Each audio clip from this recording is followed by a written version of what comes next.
Once you skim off that customer layer, which is really excited by the problem that you're solving, the other customers may not be so excited. So it does not mean you can continue to grow. आपने 5 startups में काम किया है, and as you rightly yourself told that all 5 startups end up with either a good exit or listing down on Nasdaq. You also have basically worked in these organizations, which means that initially you are not, maybe in some of these organizations, not part of the initial team which started it, right? You can scale and grow rapidly if you get the right kind of product market fit, and if you get the right kind of money, you can scale rapidly. That's when venture capital will fund you. So you should be solving the right problem. On top of that, you need many other things, which is that besides solving a real problem, you also must be able to tell a good story. And those who can tell good stories in life have unfair advantages. So you should be able to tell a good story. And there's so many companies that made pivots. Urban Company made a pivot from being an asset-light model marketplace to a full-stack model. Grofers made the pivot from being, an asset-light to a full scale of inventory-led model. So successful pivots are possible. दोस्तों, आप में से बहुत सारे लोग startup बनाना चाहते होंगे। इस वीडियो में मैंने बात की है हरी टीएनजी से। हरी टीएनजी को आप स्टार्टअप एक्सपर्ट बोल सकते हैं। उन्होंने 4 स्टार्टअप्स में बहुत ही सीनियर पोजीशन पे काम किया है और चारों स्टार्टअप्स जो हैं वो बहुत सक्सेसफुल हुई हैं। उसमें से 3 स्टार्टअप एग्जिट मिला है उन्हें, यानी कि वो किसी बड़ी कंपनी को अपनी स्टार्टअप को सेल करके करोड़ों रुपए कमा पाए हैं, और एक स्टार्टअप नैस्डैक पे लिस्ट हुई है जहां से भी उन्हें बहुत बढ़िया रिटर्न मिला है। वो बहुत बड़े इन्वेस्टर हैं, बड़े बड़े इन्वेस्टर्स के साथ मिलकर बहुत सारी कंपनीज में भी इन्वेस्ट करते हैं। अगर आप स्टार्टअप कैसे सक्सेसफुल बना सकते हैं, स्टार्टअप की डिटेल के बारे में, स्टार्टअप की जर्नी के बारे में जानना चाहते हैं, तो इस वीडियो को आप बहुत एंजॉय करेंगे। अगर आपका थोड़ा सा भी एंटरप्रेन्योरियल माइंडसेट है तो इस वीडियो को आपको जरूर देखना चाहिए। अगर वीडियो आपको अच्छा लगे, वीडियो को लाइक कीजिएगा, चैनल को सब्सक्राइब कीजिएगा। Enjoy the conversation. सर, आपकी जर्नी से थोड़ा स्टार्ट करते हैं। आई नो दैट आपका काफी लंबा एक टाटा स्टील में, उसके बाद स्टार्टअप्स में काफी सारा रोल रहा है। तो स्पेसिफिकली अगर मैं बात करना चाहूँ थोड़ा स्टार्टअप्स के बारे में ही, तो I know 2 of the startups जिन्होंने मुझे काफी फैसिनेट किया है और जिसमें आपने काम भी किया है। One has been like, I know Taxi for sure, you've spent a lot of time in, and recently I think not very recently but इससे पहले I think you have been doing Big Basket में आप जैसे काम कर रहे थे। So from your perspective specifically, अगर आप अपनी जर्नी के बारे में थोड़ा सा बताना चाहें, and specifically what I want to understand from Taxi for sure perspective is it is an organization that got acquired, right? And it got acquired at a time जब it was not in a very good space from its own perspective, right? So I want to understand that अंदर की journey, what goes through when a company gets acquired, specifically जब वो इस situation में होती है, because you were in the thick and thins. So if you can talk a little bit about that and people can learn from it. So Ishan, मैंने अपना professional journey तो I started with Tata Steel. So by education my degree was in mechanical engineering, and the reason for my doing an MBA was not really to get a foothold outside of engineering but to understand how companies operate more holistically. तो मैंने पहली 11 साल field में काम किए, wearing the hard hat, working in steel melting shops, Coke ओवन्स, blast furnaces. It was pretty exciting, I would say. काफी मैंने सीखा. इंजीनियरिंग क्लासरूम्स में पढ़ना is one thing, and experiencing it in large mega organizations like Tata Steel is a completely different kettle of fish. So I thoroughly enjoyed it, extremely curious, asked a lot of questions, looked around a lot, read a lot, connected the dots from the textbooks to the field. Was very, very exciting. Last 3 years, after 11 years at the field, was in the area of human capital. In large companies, you tend to rotate based on the requirements of the company. At that point of time, Tata Steel was going through an existential crisis because liberalization हो गया था 1991 में. Gradually, CIS countries ने dump करना शुरू कर दिया because import duties on steel were low, and the prices of steel that these countries sold in India were lower than the costs of a company like Tata Steel. So Tata Steel को काफी reinvent करना था. 70,000 people producing just 3.5 million tons of steel was just not okay, because 7,000 people were producing 3.5 million tons in countries like Korea and Japan.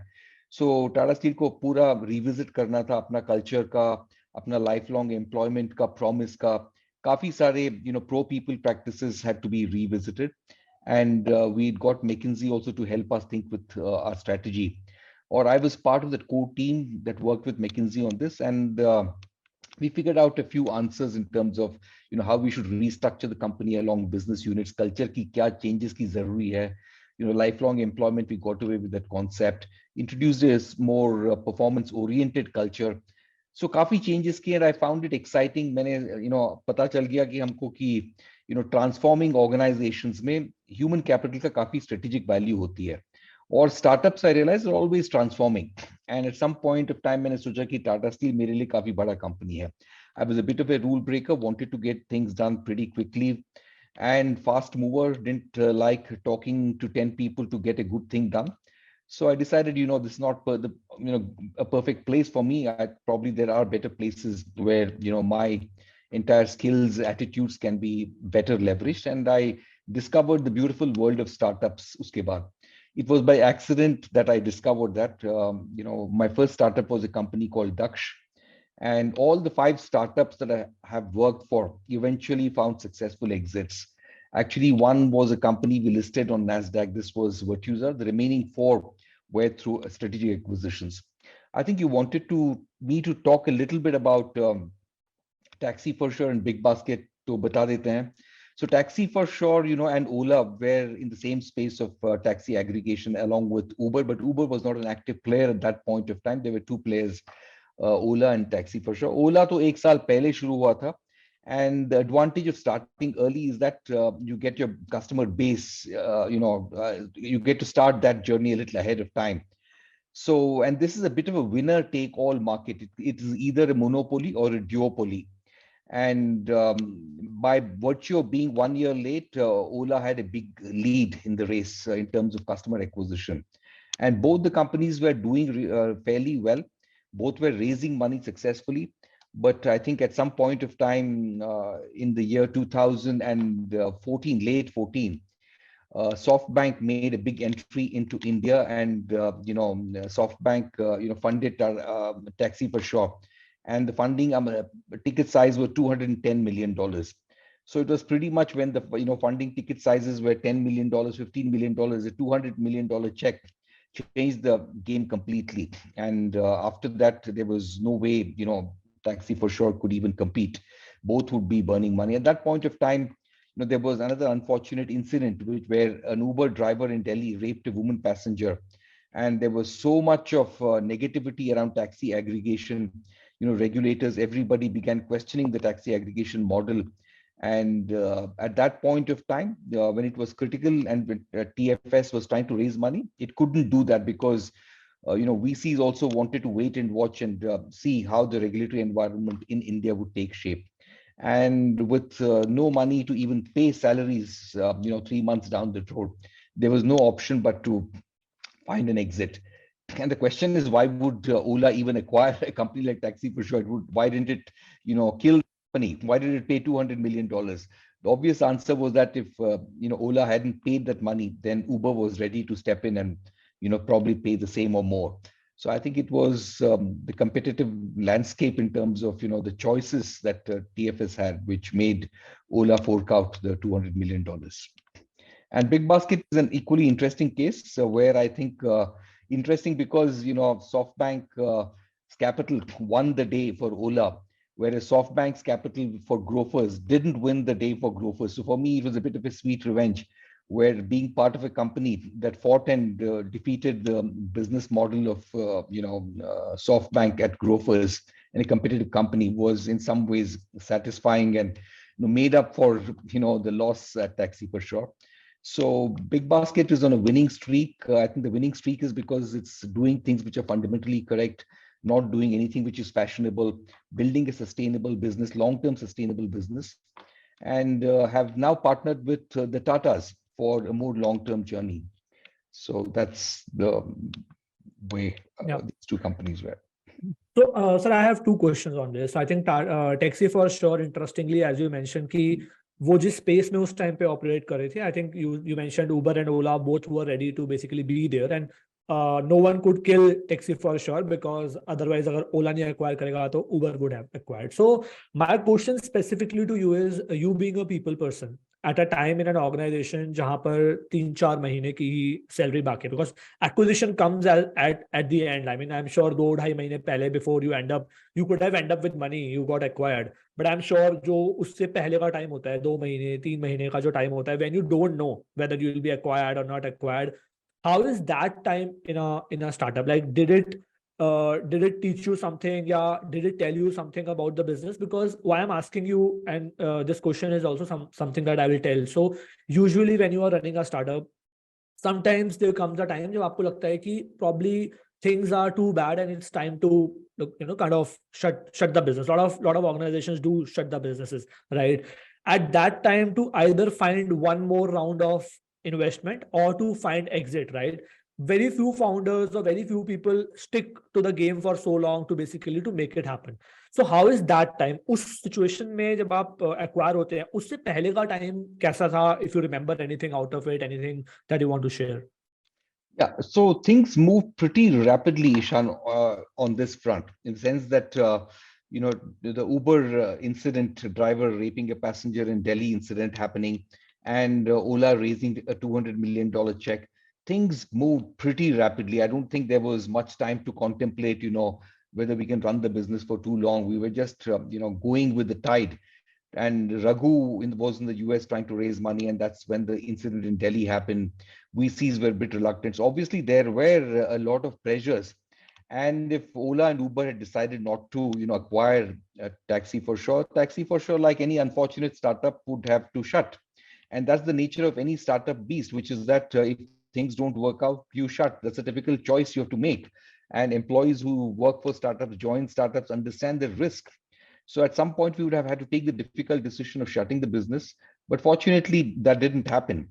And, Ola acquired the company. And there are many other companies, in the startup space, which actually have shut, which realize that we won't get the next round of funding. Is fundamentally wrong. Something wrong with the business model. We won't be able to turn it profitable. We need a lot more capital. And in a capital guzzling business, if you can't raise capital, you die. So, and there are many companies which have shut. So shutting of startups is nothing particularly new or nothing particularly, unexpected, I would say. Okay. Okay. And my second, like, kind of a follow up on this is ki, for anyone, like, I would want to come back on this a little bit more later, but for anyone running an organization, and because you have been a part of 4-5 startups specifically, is there a time when someone should take that call that, okay, maybe, I mean, we can't run the shop anymore, right? Because sometimes it's about okay, क्या हम 1 साल और क्या हम 6 महीने और क्या हम 3 महीने और रुक सकते हैं? Because as you mentioned interestingly that sometimes your business model is not good enough. It won't turn the tide in your favor. But a lot of times still people make exit. Like you can still make an exit. Someone can still buy you out, and then maybe, for example, I don't want to take an example, but let's say that some organizations would kind of shut later, right? Should you wait for that thing, or if you realize that okay, this is not going where I wanted it to go, you should take that step and move away? Like आपकी क्या advice रहेगी to such people specifically, or people in those situations specifically? So I think, at some point of time, you are likely to figure out that product market fit mil nahi raha. Product market fit really means that, customers love your product and are willing to pay a price that makes you profitable. Just having great customer experience is no indication of product market fit, because if you give them discounts, cashbacks, and free stuff, people will love your, business model. But the question is really, do they love your business model when you try to become profitable? So, at some point of time, you begin with the idea of, acquiring customers, burning money. But when you try to become profitable, you will figure out that product market fit is really not there. So I think the question about, what to do at that point of time is the key one. Whether you should make a pivot, whether you must persevere, whether you must make some fundamental changes in your strategy, in the customer segment that you're targeting, the problem that you're solving, you must try and make some relevant pivots. But pivots just cannot be random. The very definition of a pivot comes from basketball, where, one foot is firmly on the ground. You just maneuver the other foot to avoid a competing player or to score a goal or to make a pass. But one foot is firmly on the ground. You just can't take both your feet off the ground. So that's the very definition of pivot. So at that point of time, you need to figure out, does any pivot make sense? While you make a pivot, your core competence around which your company is built should be very sound. So for example, there are several companies that made these pivots and were successful. For example, Make My Trip made a pivot. They were focused on, air ticketing business. They realized it just cannot be profitable for obvious reasons. And then they, made a pivot to focus on hotels. And hotels clearly is a very, very disaggregated market. And there was a lot of value that, a company like Make My Trip could add. And that pivot made them very successful. And there's so many companies that made pivots. Urban company made a pivot from being an asset-light model marketplace to a full stack model. Grofers made the pivot from being, an asset-light to a full scale of inventory-led model. So successful pivots are possible. But sometimes you realize that even after making successful pivots, you're just not able to, find the right product market fit. So at some point of time, you will lose funding. People won't fund you. You won't get any money. And that's probably the right time to shut. And the right time to also think of an acquisition or moving on is when you realize that somebody else can probably run that business better than you can. Or by being part of a larger group, you can actually create more value for your customers and for other stakeholders. So take the example of Tata Steel, right? Sorry, this Big Basket. Big Basket sold out to Tata. And the reason was very obvious, continuing to raise money, continuing to wonder how long the capital, will last was a bit of a problem. So they realized that by being part of a larger group, can get the right kind of capital and build the company the right way without wondering, where my next round of funding is going to come from. So it made sense for both the Tatas as well as Big Basket. It made sense for the Tatas because they could get an entry into the e-commerce space, and they were very eager to get an entry inorganically.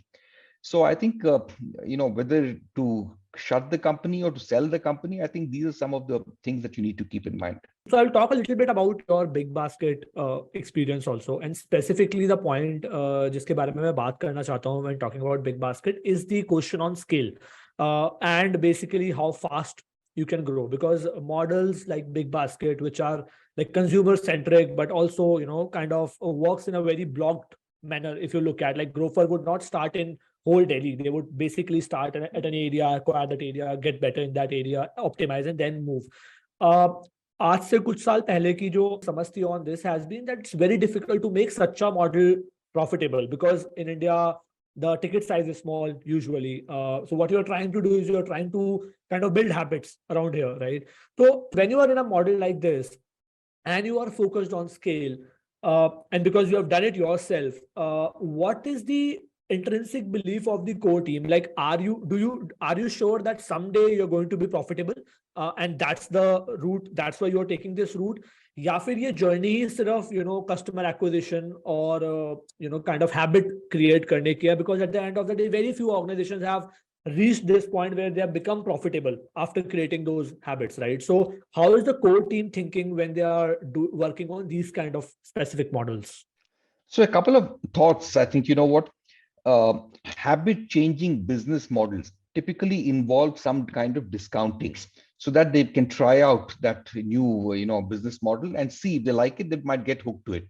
And that is, for example, worked effectively in the taxi space, where people who were using auto rickshaws began using taxis because of price discounts. Now gradually you continue to provide price discounts and people continue to use cabs and get hooked to it. After some point of time, even when you raise prices, some customers will not drop off because they just got hooked to it and they love it. But there will be a bunch of customers who came in just for the discounts from autos and buses, and they will go back to using autos and buses. So your size of your company is likely to shrink once you try to make it profitable, because many customers are going to walk away. Now, the question that one needs to ask is that, am I attempting to solve a real problem of customers? Or am I getting the wrong set of customers who are coming to my platform for the wrong reasons?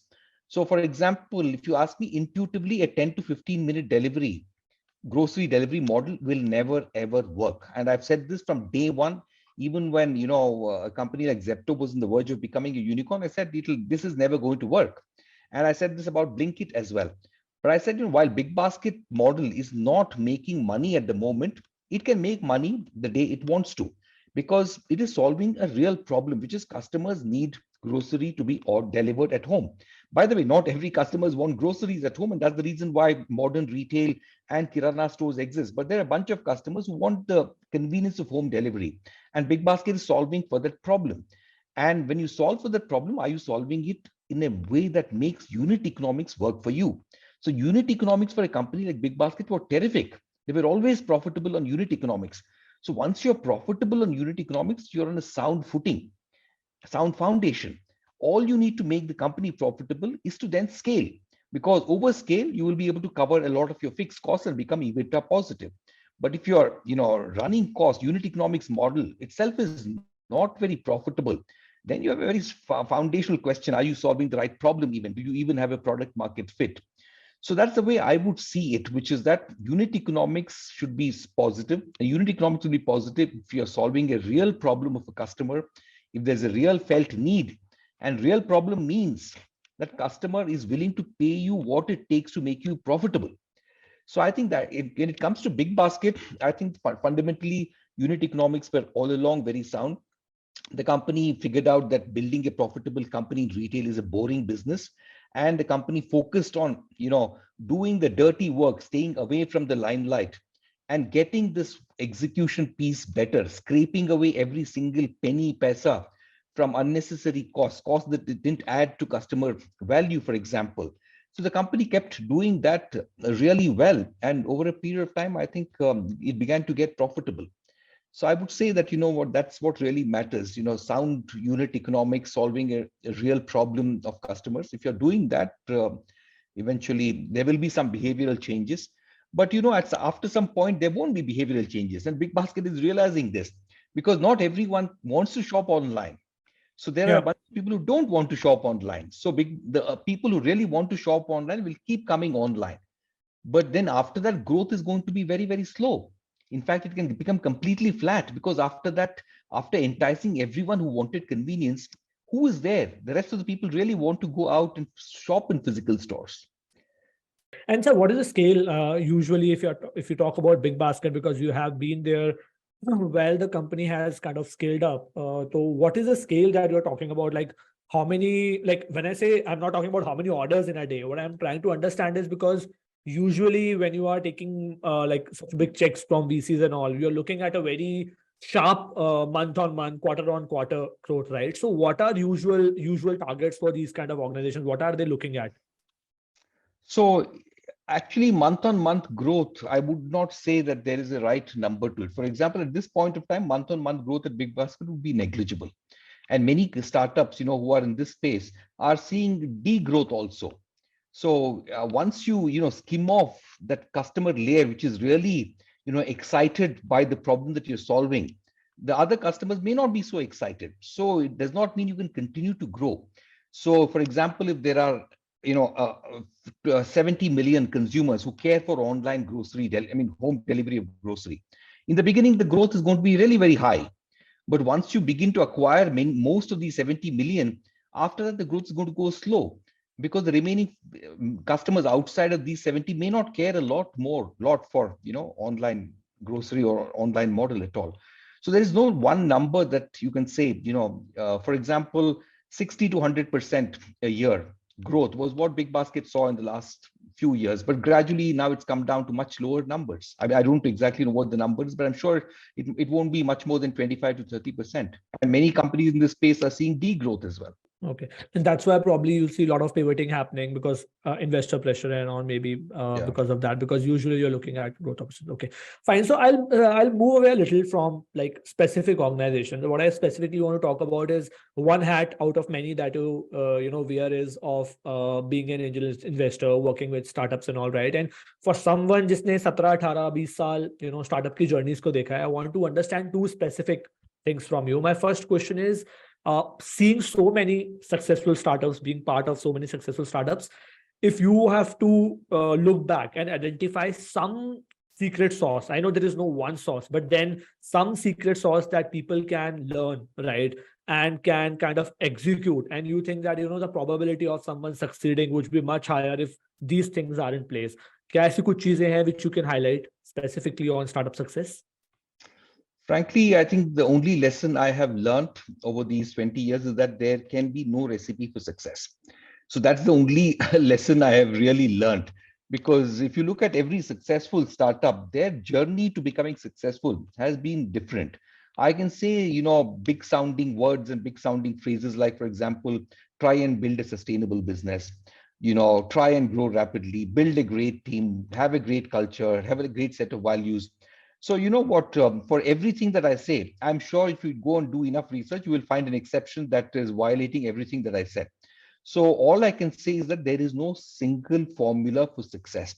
Having said that, I can tell you what are my personal preferences. What is it that I would like to see in a startup personally, which is if I were part of a startup. So, for example, the reason why I chose to work with all these 5 startups that I chose to work for was because they fulfill certain criteria. The criteria whether do I enjoy working with these people? Are these people's values, aligned to my own values? Will I be able to respect them every day? Do they generally stand by and do the right thing when it comes to difficult situations? Do they try to build a business very sustainably? Do they do things because it really is important or because it's fashionable? So those are the things that I would personally look for, but these are not universal criteria. I'm sure that you will find other criteria by which you can identify successful companies. And this is true for identifying individual success as well. It's not just company success. So individuals also can be very successful using different approaches and beliefs. Okay, so I'll twist it a little then because you also wear a hat of an angel investor, you also have looked, you also kind of advise a lot of VC funds also on where they should invest, where they should not. When you are identifying a successful organization, that's a different like when you're identifying someone for success, that's a different thing. But जब आप किसी से बात कर रहे हैं, when you're advising a VC firm or when you're talking to a founding team, is there anything specific which would tell you, okay, if this is happening in the organization or if they are trying to solve this kind of a problem, this would surely fail? The reason why I'm asking you is because a lot of times, a lot of people end up working on probably wrong solutions or maybe solutions which are not needed for the market as well. So are there a few things, some checklists that people can think of which will help them identify that, okay, I'm probably going in the wrong direction, this is surely going to fail? In most cases, of course, exceptions. So I'm not a particularly active angel investor, but whatever I do, I look for a couple of things, which is that is the founder is the startup solving a real problem? So the difference between solving a problem and solving a real problem is that one is a good to have and the other is a must have. So I come across, startups that are solving problems, many of them, but I very quickly understand that, customers are unlikely to pay for any of their solutions. So those are the businesses that I would not invest in. But sometimes I quickly realize that these guys is onto something. They are solving a real problem, and it looks like customers who are feeling the pain will absolutely pay for this because they will see a concrete, tangible benefit out of doing this. The other thing I look for is it part of some macro trend that I can relate to? So, for example, I will personally never invest in probably AI because I don't understand that very deeply. So I would invest in areas that I deeply understand, which is I can see a mega trend which is taking shape. And if I feel these guys are part of that mega trend, and if I feel that they can execute, because ultimately just being part of a mega trend is not enough. You have to be able to execute because everybody can see that mega trend at some point of time, and many people will jump onto the bandwagon. So are you able to execute? So उसके बाद हम execution skills देख लेते हैं. So first is, are they solving a real problem, part of a mega trend, and do they have that execution skills? And eventually founder, abilities. Founder को भी evaluate करना पड़ता है. Founder, for example, to me should be very down to earth, easy to interact with, easy to talk with. Founder को should be able to say, I don't know. Founder should appear a real human being. Why should appear with a lot of clarity and understanding of the problem and the market. Should also be able to say once in a while, मैं जानता नहीं है. I don't even know this. I have to find out. So ability to be humble and learn along the way is also something important. So from your perspective, जब आप बाहर से देख रहे हो और आपको ऐसा लगता है कि people will not pay for this, that's obviously it's not going to succeed. But people who are running the show usually, and I mean, you are a better person to answer this, but I'm sure I've seen in my limited experience that a lot of people are running shows for like more than 5 years, 3 years, and they know, and they probably realize later that audience is not paying for this, or the audience will not pay for this. And sometimes you end up in a situation where you probably want audience to pay as much as you think they should pay, and they will not pay, and you are not willing to take less, and then also you kind of fail, right? So from a person who is executing things, right, is there anything that they can ask for and they can identify that, okay, maybe if I'm going this way, maybe I'm not going to succeed? Like you mentioned, like trends is one thing, but maybe AI will still succeed, right? AI will still make money. A lot of bigger people coming in, and they'll still make money. Similarly, education has made a lot of money. EdTech has made a lot of money, but a lot of EdTech for failures have also come there because a lot of people have not paid for EdTech, and you don't know whether EdTech is the right solution. There has to be technology, but is this EdTech what we are looking at right now? From that perspective, is there anything that someone can check within the organization or within themselves to understand? Okay, maybe this will not work. I should pivot. Yeah, this is tough to answer, but let me just say, for example, take the example of EdTech. In India, for example, one realizes if you have lived in India for long enough, you will realize that people will not pay you money for gyan. So, for example, people don't pay you for advice, even in investing, and that's the reason why even wealthy individuals follow the advice that their banks give them, their wealth advisors give them, because they don't have to pay them. So good advice is worth actually paying, but most people in India don't pay for that. That's very clear. So even when it comes to education, there are only two circumstances or three circumstances under which people pay. One is that by doing a program, I should get a job at the end of the program. So the reason why somebody pays 40 lakhs and does a 1-year program at ISB is that there is a lucrative 80 lakh jobs, 80 lakh rupees per annum job waiting for them at the end of that 1 year. That's the only reason why they pay that 40 lakhs. If you tell them pay that money so that you can learn about how to manage your job better, how to work better, how to be more effective, nobody's going to pay you. The second reason why people pay in India is because it helps them get a promotion, or it helps them get a certification, which in turn leads to a promotion. And that's the reason why Simply Learn is doing well, which is that they help you acquire a certification. They don't control certifications, but they train you to be able to get certified on certain well-recognized certifications. And after getting certified, your company probably will promote you or give you an increment, and therefore people will pay for that.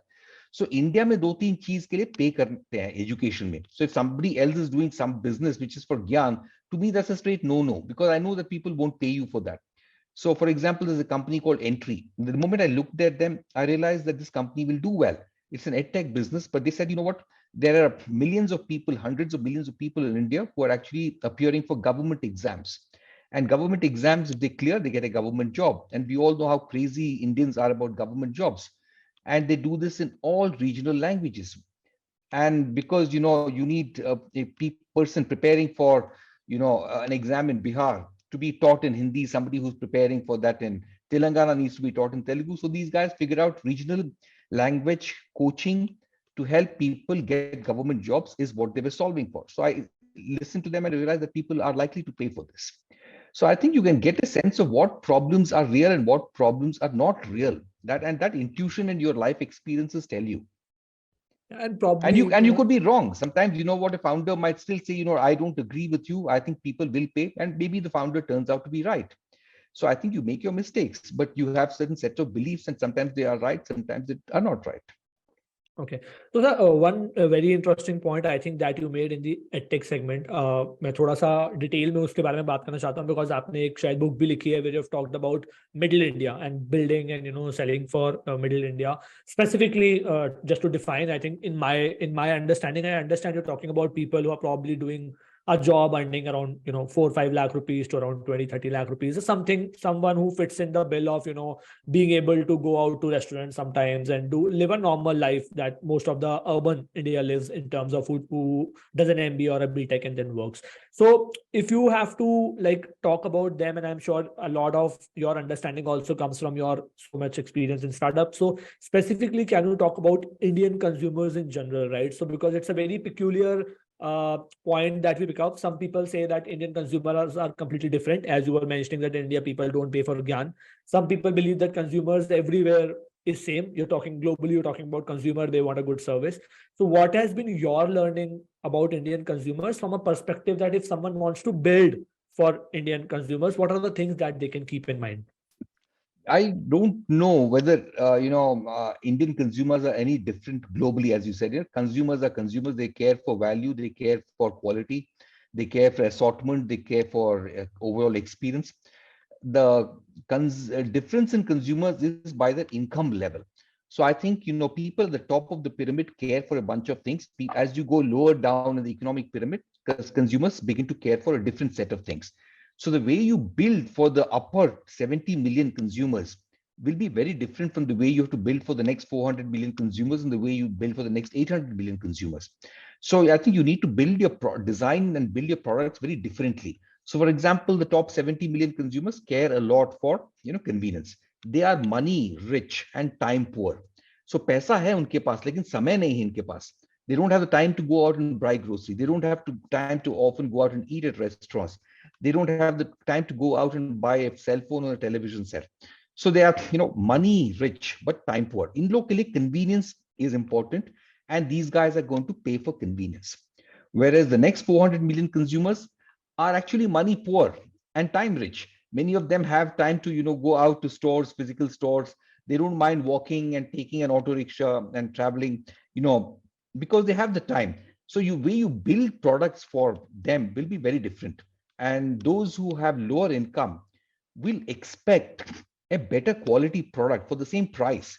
So for example, if a rich consumer is just closing his eyes and paying 2,000 rupees for a particular product, before paying 2,000 rupees, a not so rich customer will expect a lot more. Will evaluate the product a lot more and see whether it's really worth buying or not. So the price performance expectations are also different. So you have to build the product very differently.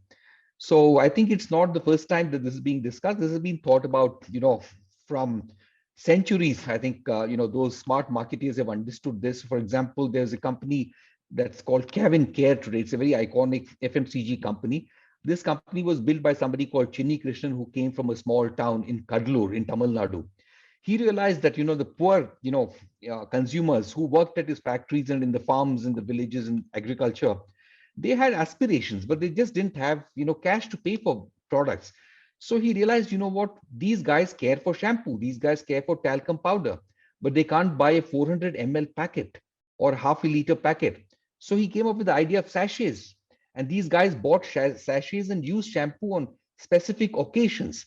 So he figured out that these guys need to be provided a slightly different product. The pack sizes and distribution had to be changed.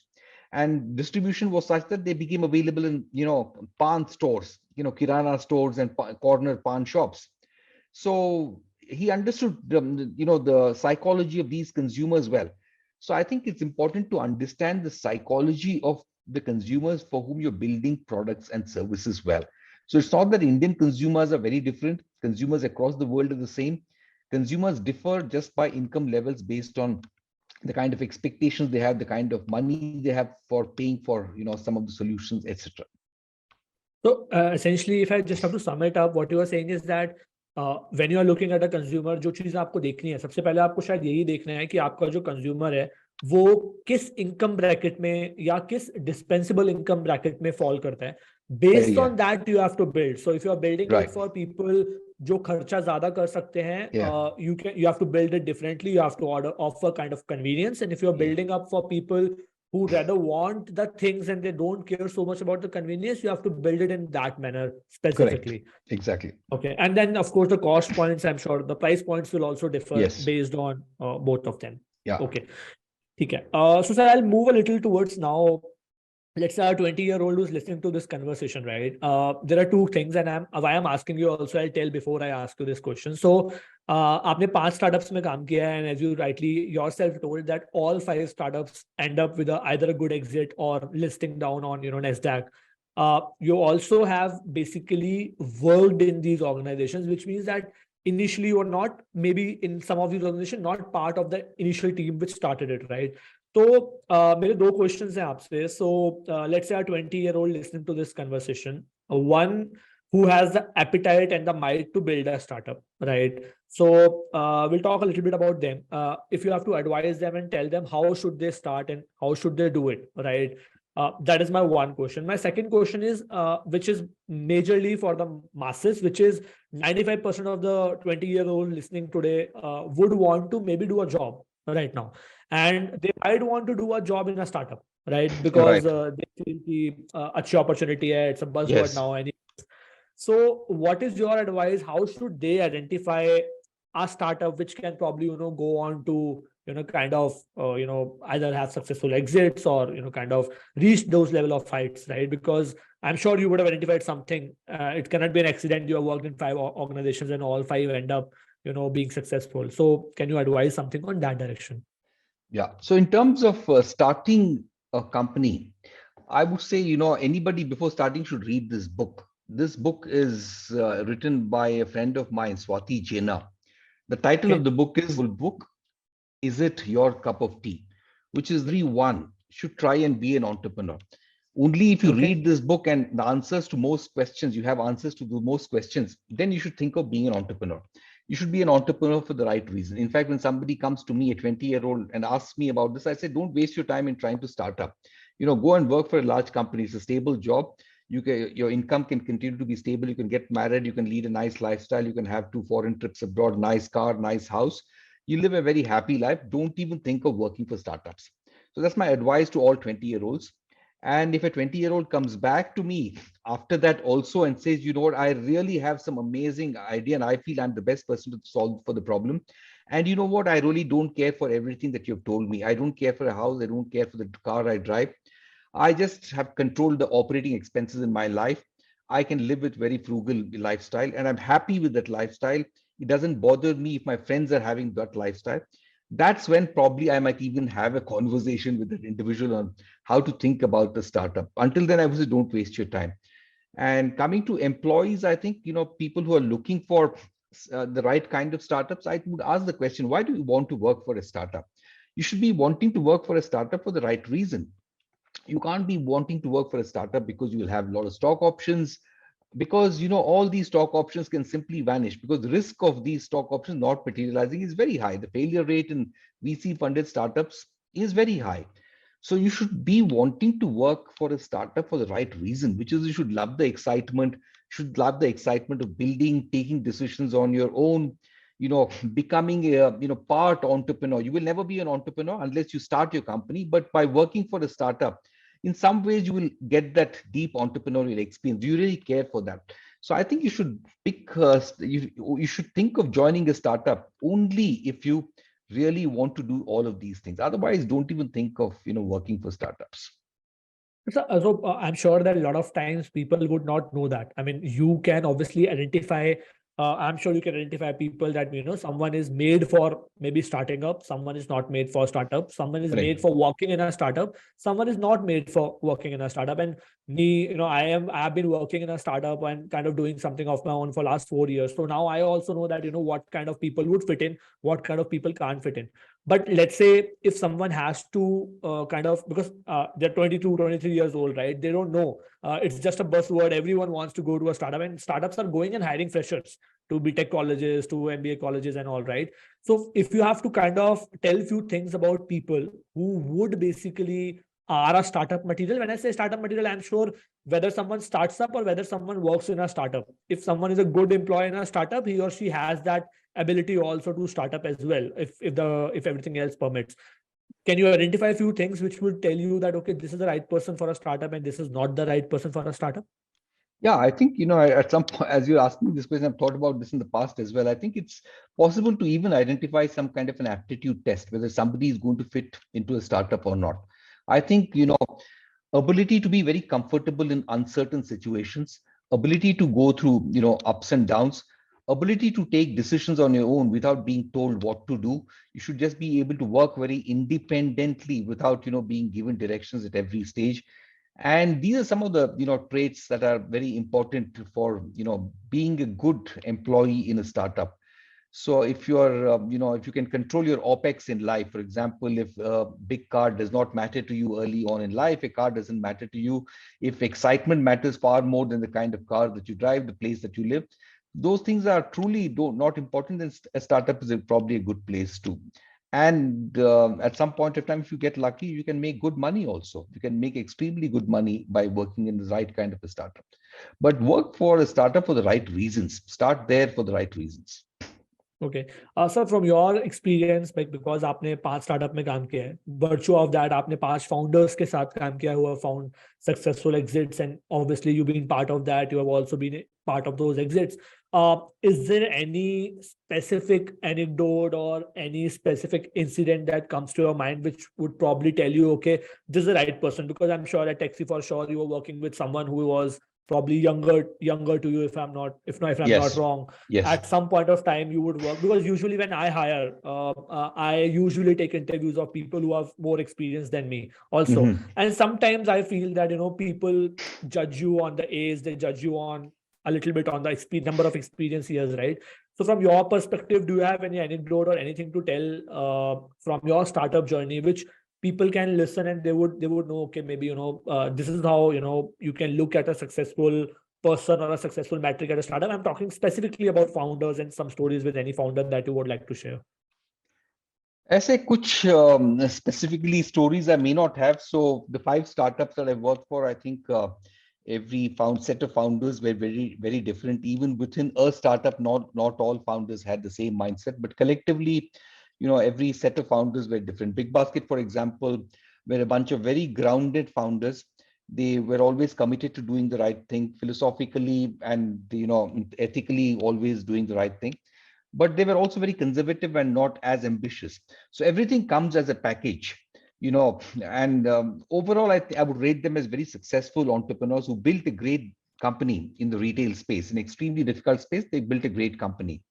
If I go back to Taxi for sure, very young and ambitious founders, Raghu and Aprameya, committed to doing the right things again, but just happened to be, also ambitious, not conservative, and just happened to be a little late in the journey, 1 year after Ola, and that was enough in a business where network effect mattered a lot.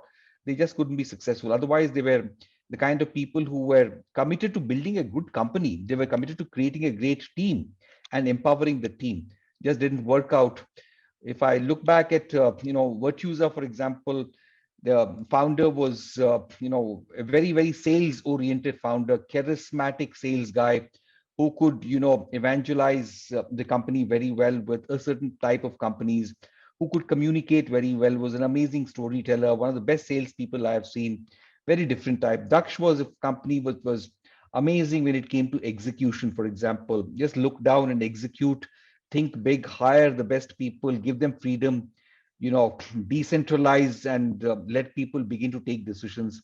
So very different. All the founders, all the companies were very different. And that's the reason why I told you right at the beginning, there is really no There's no sauce, single yeah. formula. Yeah. Okay. So, so I'll come to some like personal questions, not so personal, but obviously work related. But because you're a people person, I want to understand the psychology of someone in your shoes, right? So I'm sure you, with around more than 30 years of experience, 35 years of experience, then 7 books, now your own venture that you are doing right now, which you mentioned works as an NGO, if I'm not wrong, or non-profit organization, if I'm not wrong. For anyone looking at this, is there anything, like, first of all, my simple question is, what keeps you going? Because you've seen it all. Second, are there any specific habits or any specific trait which you think has kept you or has brought you so far, and which can help others also people who are listening to this? Difficult. I can give you a very conventional answer, but the truth is that what keeps me going is what keeps everybody going. My father is 90 years old and he's still going strong. What keeps him going? He reads my daughter's research papers. My daughter writes stuff. He reads it very intently, very carefully. What keeps him going? 90 years. Why should he read that? Every day by evening 5 o'clock, he's ready to go out and sit in the park and just in our complex and our community and meet friends, talk to friends. What keeps him going? What hope does he have in life? Can he change anything? Nothing at all. I think we all are all gifted with this wonderful thing called life. We just need to live it. There's nothing that keeps us going. There will be moments when we are ups and downs, but we just keep going.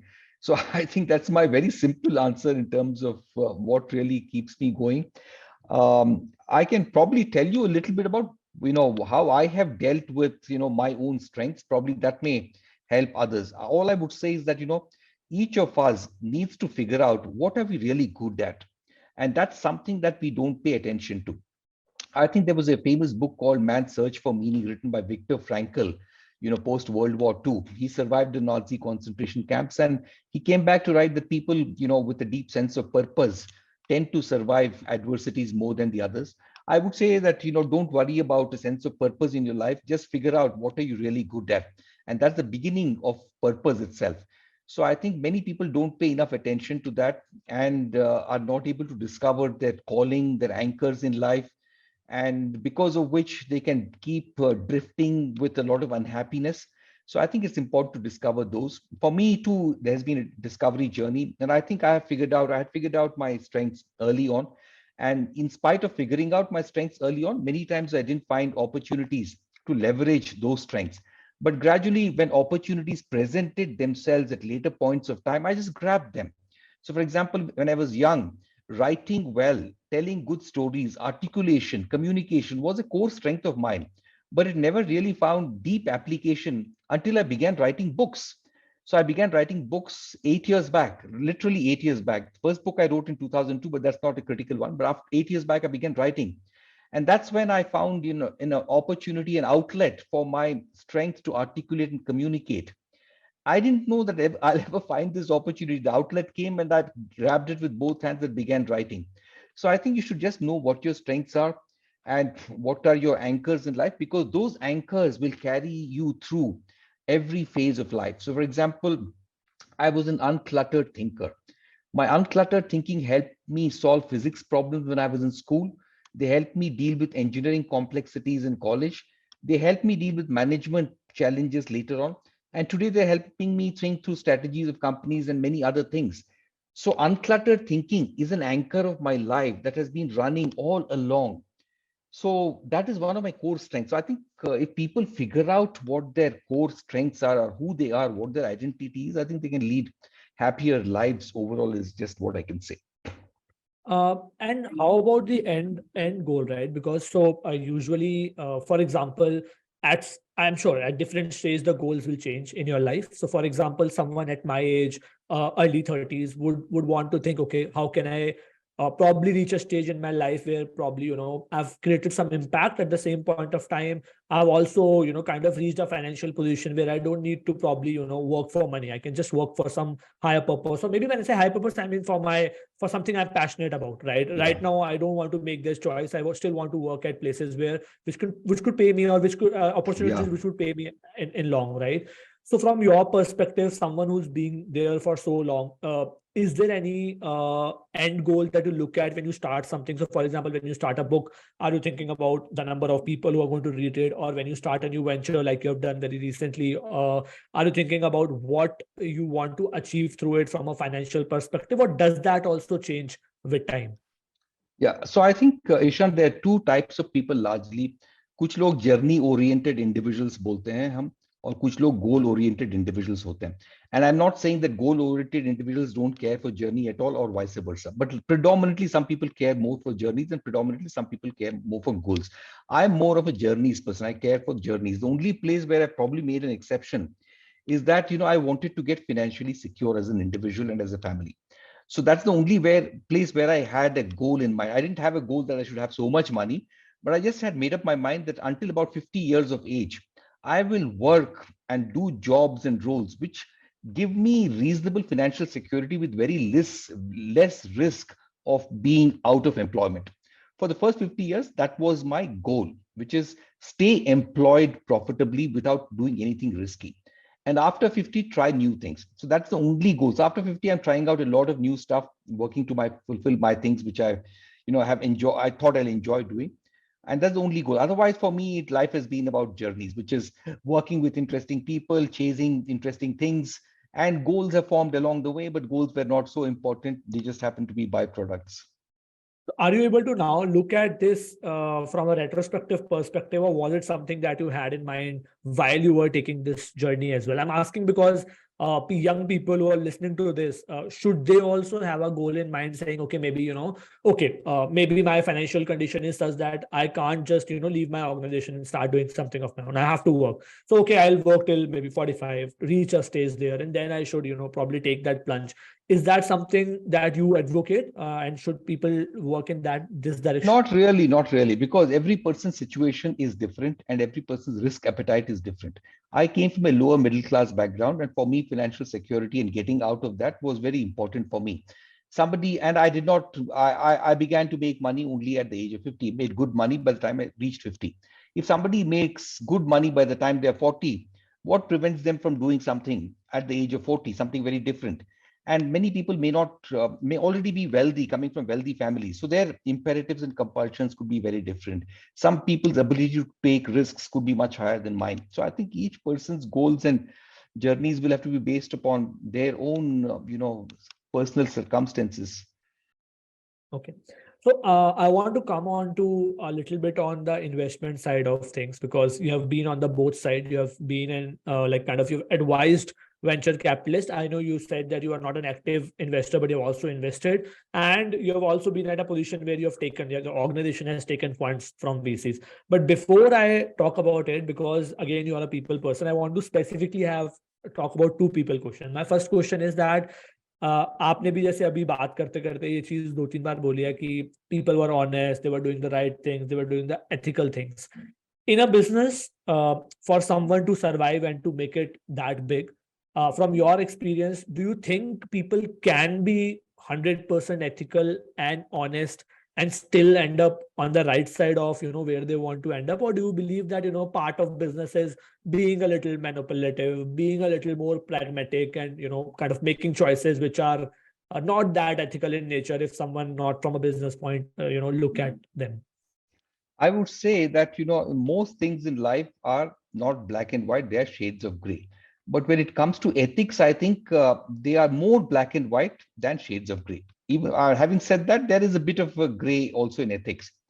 So I would say that, it is the extent to which you're willing to go to do something. So, in Mahabharata, it's a great story, it's a political story from which there are a lot of real life lessons that you can learn. So, the lie that, Yudhishthira said. Yudhishthira was known for being truthful all along, very, very, always committed to saying the truth irrespective of the consequences.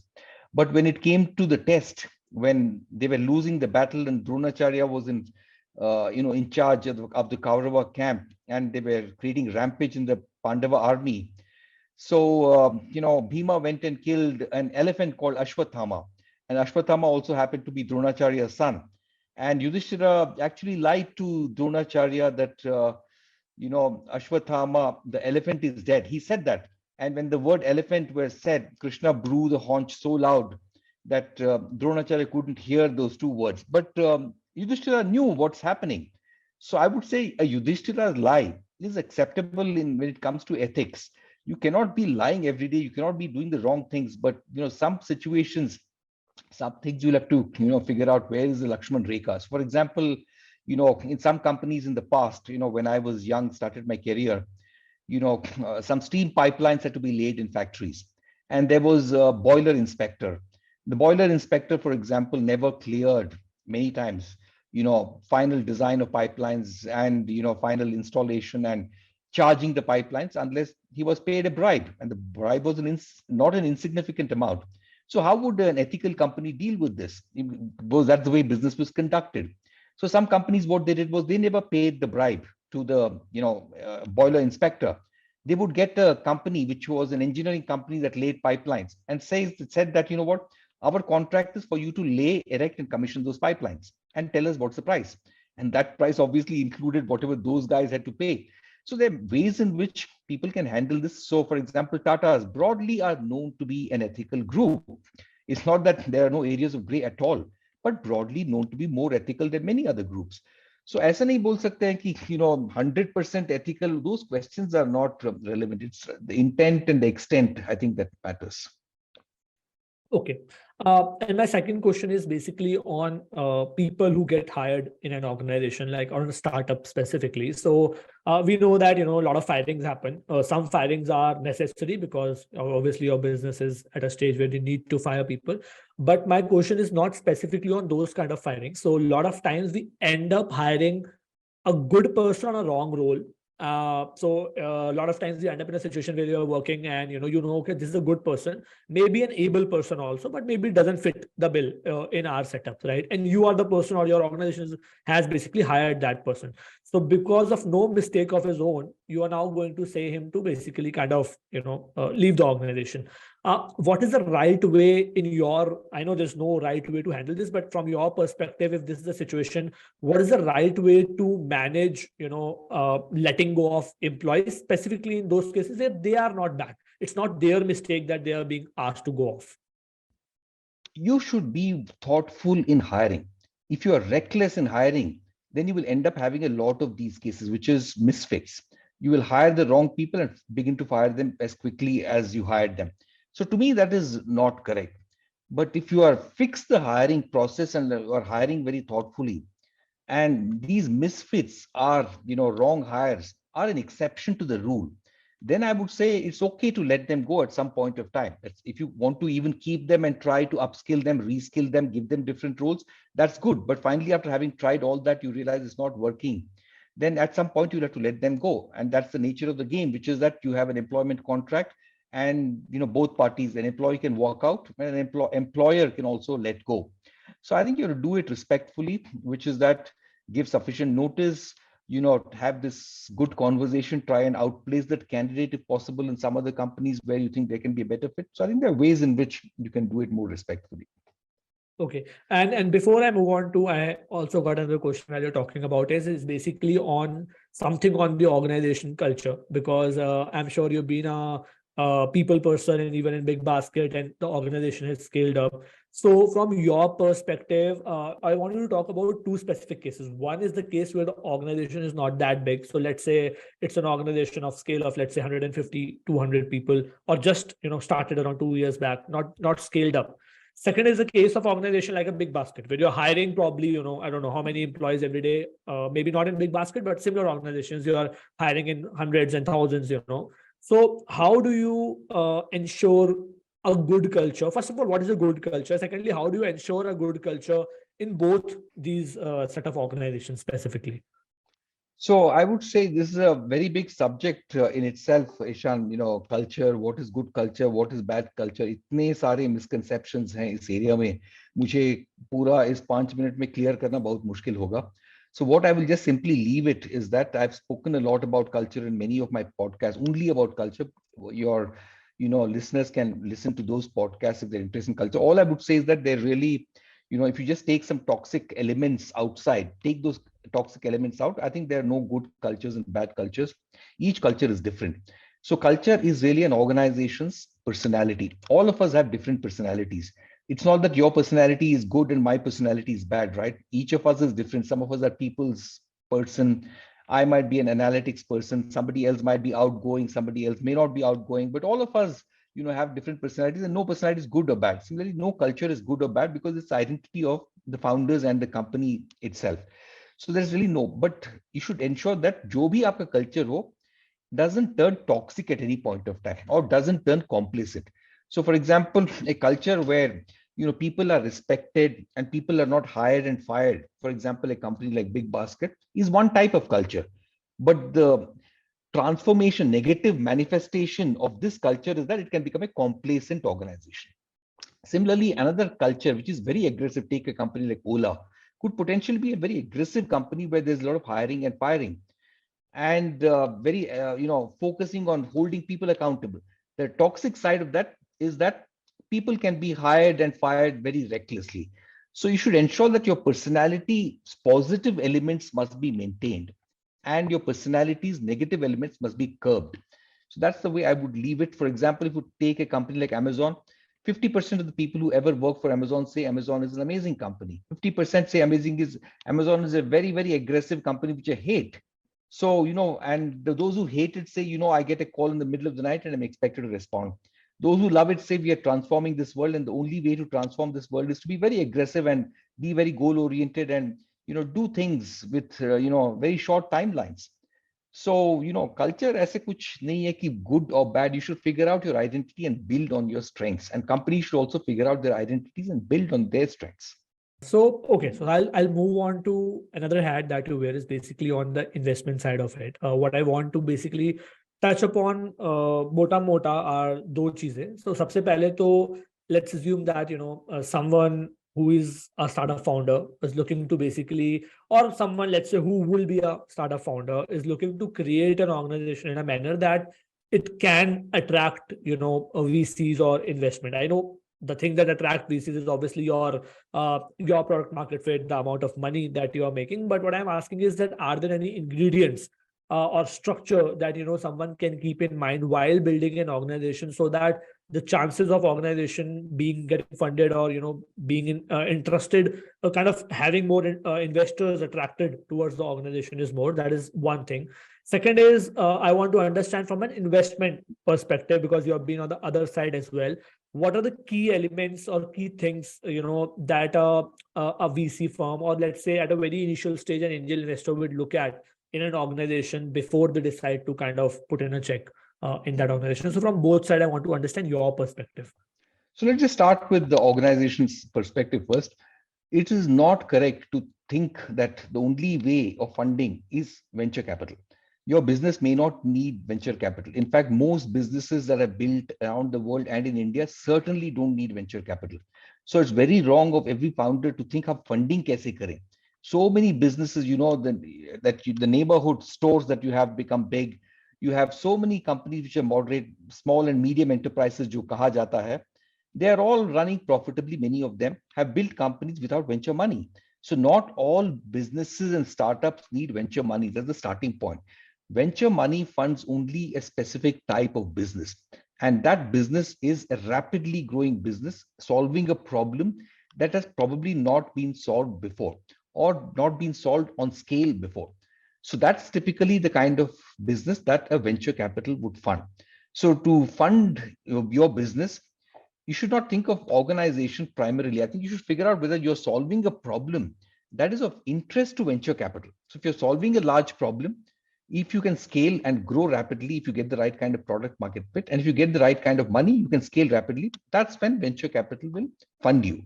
So you should be solving the right problem. On top of that, you need many other things, which is that besides solving a real problem, you also must be able to tell a good story. And those who can tell good stories in life have unfair advantages. So you should be able to tell a good story. Are you a good storyteller? Right. So that's very important as well. And on top of that, do you have it in you as a founder to build a company?